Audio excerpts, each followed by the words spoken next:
hey, every time your insurance pays for you to have a lab test, it's $144. And every time you go to the store, look it up on the internet, it's $15. What happens when, Americans figure that out? But I'm removed from my pricing. I have no idea. It's not even price discovery. It's just I am not empowered to look at pricing, because the whole idea of what I pay, what I have to pay for, and how much I have to pay for it is completely behind the paperwork. I just go to the doctor and I get the result of my insurance claim, and that's it. That's true on some aspects, but less true over the last 10 years. So you've got 100 million people now on high deductible health plans, right? 140-ish million people are covered by employers in the United States, employer-sponsored healthcare. Now, we can get into the fact that I don't think employers actually care about their health plan. We can get into that later. Yeah. But as a matter of shopping or incentive, high deductible health plans were created, one, to lower premiums, which they haven't been able to do. Right. But they also wanted to encourage shopping, because 90% of Americans today that are covered by insurance don't meet their deductibles. Co-pays, co-insurance, those limits, the out-of-pocket max limits.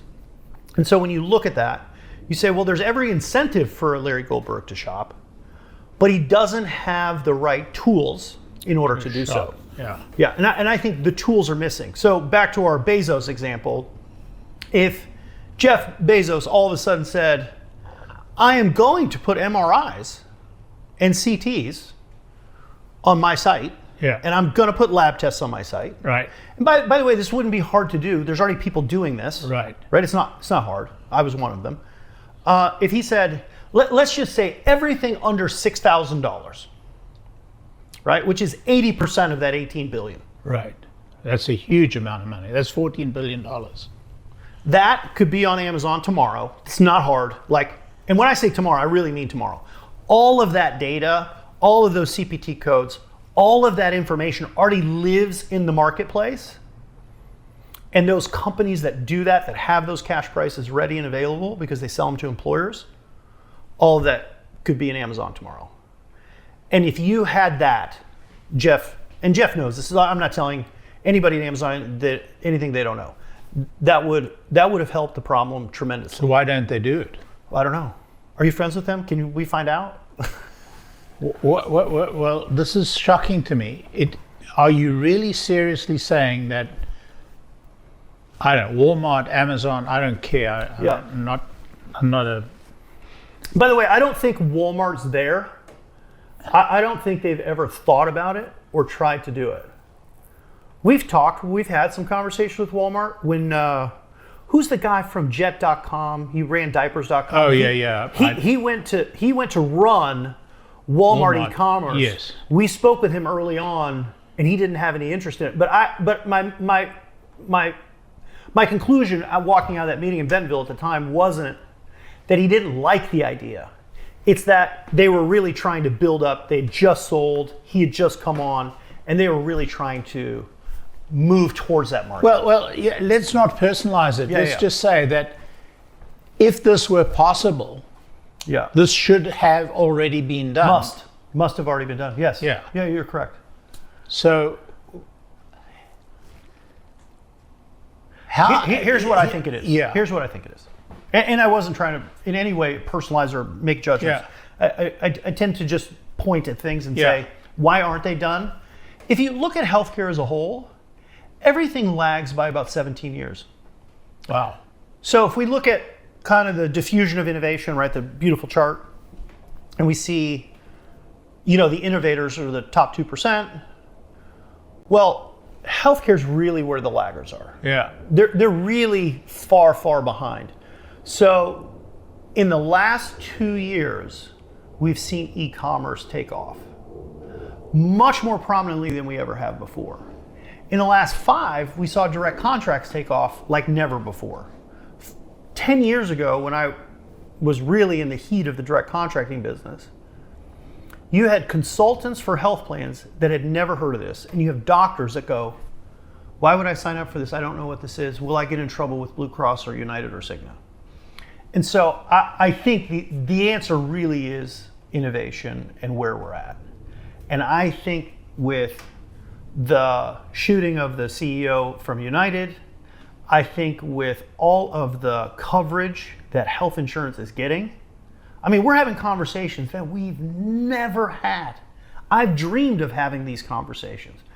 Bloomberg called me in the last couple of weeks, Modern Healthcare, the Wall Street Journal, all these people that I hear from maybe once every year or two, all of them have called our office to say, like, let's finally fix it. So your concept, or the concept that you're talking about, is I would have on my Amazon site or on my Walmart site or on a new site, Yeah. the ability to, the doctor prescribes this treatment or this procedure. Yeah. I would say, thanks, doc. And then I would, instead of waiting for him or her to refer me, I would go onto the website, find the location or put in my location and find somewhere on that website where that procedure is going to take place and select that. So I would say all low acuity items, so I probably wouldn't include any big procedures, right, or surgeries. Yeah. Remember, it's, like for me, it's all thinking like Clayton Christensen. Start at the bottom and just kind of work your way up. And so I think the doctor says to you, Larry, you need physical therapy. Right, there's only 300 million physical therapy visits a year. Sorry, 400. Right, so this is a big market. Yeah. So the average hospital, health system, is getting about $330 paid when they submit, and the independents are getting $95. I mean, the arbitrage opportunity is so massive. But here's the thing. My doctor works for a large health system. Yeah, that's a problem. So they can't prescribe.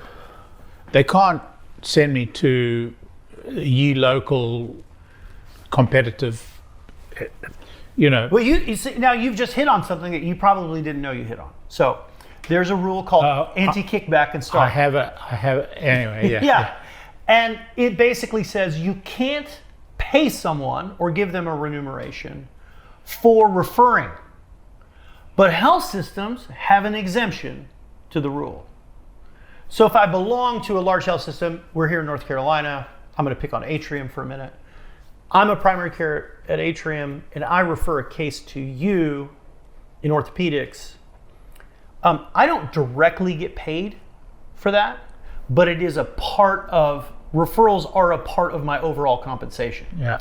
Now, if we were in private practice and we did that, and you said, Dutch just sent me a $30,000 case, I'm going to send him a nice $1,000 bottle of whatever, we would both likely be prosecuted for large crimes.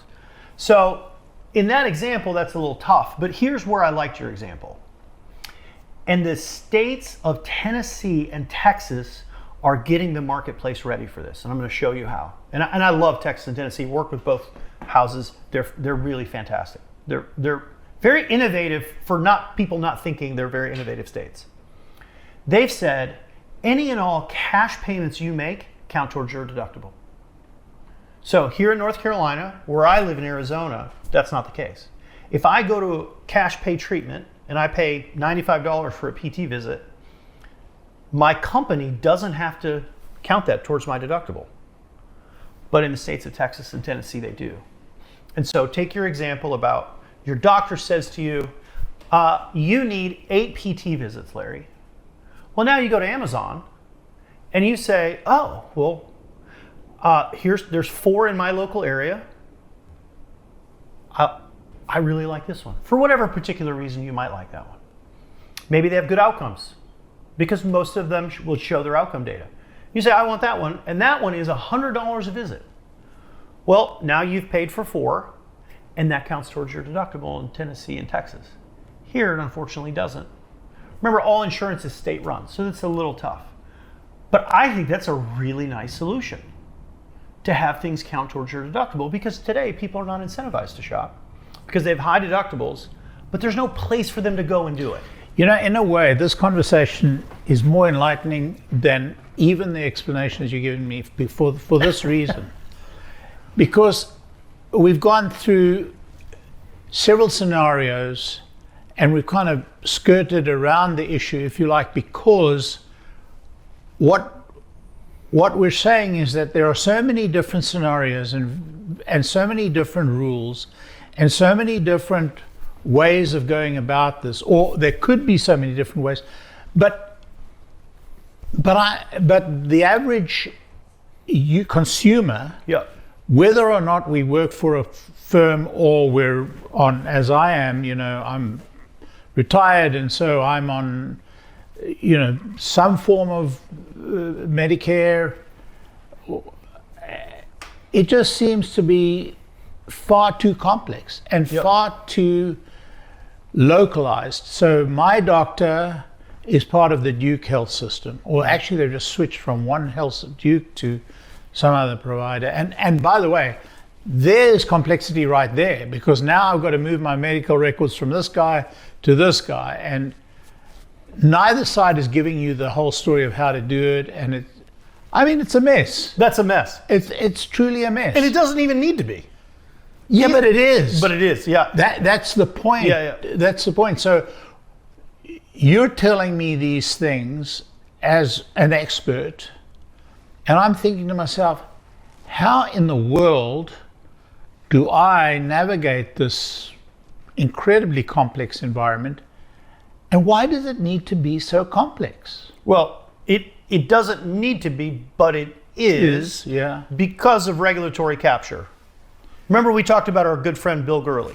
Exactly. And I only say good friend because I like him so much, but I've never met him in person. Right. You've had that privilege. I met him in person, but I was completely idol struck. But here's the thing. Yeah. I mean, so we have regulatory capture. Yeah. Massive regulatory capture, which we should explain to people Yes. who don't understand what regulatory capture is that the regulators have become part of the firm that they're regulating, in the sense that that's how they earn their living, that's how they earn them. The regulators earn their money, and so the regulators do what the regulated folks want them to do. That's right.